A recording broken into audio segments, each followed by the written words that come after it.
Cześć wszystkim. Bardzo miło Was tu wszystkich widzieć. To już jest trzecie zebranie naszego klubu i dzisiaj mamy właśnie żywego prelegenta. Sasza, bardzo Ci dziękujemy, że podejmujesz to wyzwanie i pokazujesz świetny przykład. Sasza dzisiaj będzie miała taką swoją prezentację. No to przekazuję Tobie słowo. Dzięki. Dziękuję.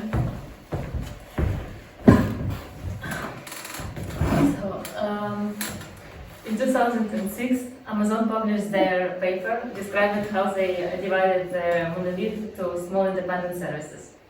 It resolved their problem, the huge one. It was the problem of the company with millions of users and hundreds of developers that were stepping on each other's way.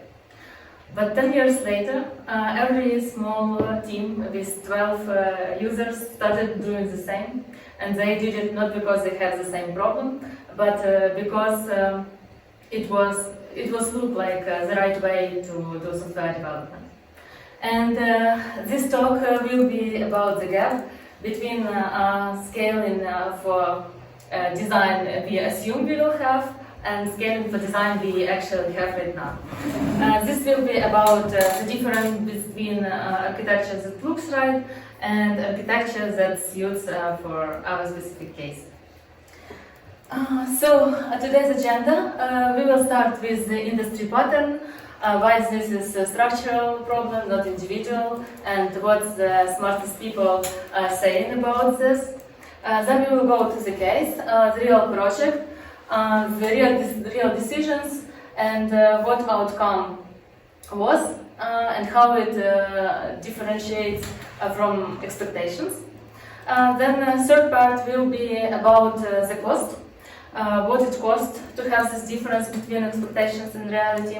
And fourth part will be a practical one, about tools we can apply next time we will make some architectural decisions. So we will start with the industry pattern. This is what is called the complexity trap. Before we go into the real case, I want to talk about this one. So what happens here? Big companies, big tech companies like Google, Netflix, Amazon, they're trying to resolve their huge problems, and they create patterns for that. And this works for them, so patterns spread, books, published papers, some articles, how to do this, then conferences. And every team wants to use this pattern. It looks very technically right. And this pattern is used even if they are not needed. So that leads to overcomplexity. And this overcomplexity is a dangerous thing. Because when we have the bug, it crashes our system. When we have some performance issue, it also crashes our system. When we have architectural overcomplexity, it just makes every feature slower, every hire harder, and every change more expensive. And this happens silently, this happens invisible, until we realize that we are in trap, and we can't move forward without some big changes. There is one of the most expensive sentences in software engineering: we should build this to scale. And every time somebody says we should build this to scale, we should think about if we actually need this, because that rarely gets challenged, but that's very expensive. I wanted to quote Sam Newman.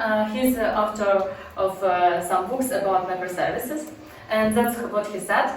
You should be thinking of migrating to a microservice architecture to achieve something you can't currently achieve with your existing system. And look what it says. It says to achieve something you can't currently achieve, and that's the main thing here. That's not only about microservices. That's about any architecture. When we are trying to implement something that is really complex, we should think what problem we are trying to resolve, and if we can do this without this new solution.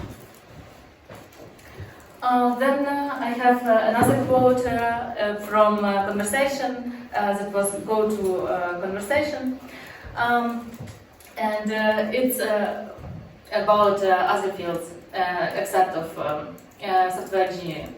So imagine in any other field, building bridges, I'm not just going to build a bridge to cross this pond. I'm going to over-engineer it in case tomorrow we need something else.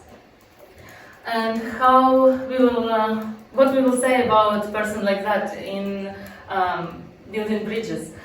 We will say that he is super smart, that he is ambitious. No, he's just doing something beyond the validation on client expenses. And that's what we do every day, and we appreciate it. We report it in code reviews, we talk about this on interviews, and we call this forward-thinking architecture. But in general, that's not very good. We'll just waste some money to achieve something that we not always need. And the last one is don't build for the scale of Google if you're not Google. That's obvious. So if you can't name the evidence for the scaling, then probably you are not near the scale.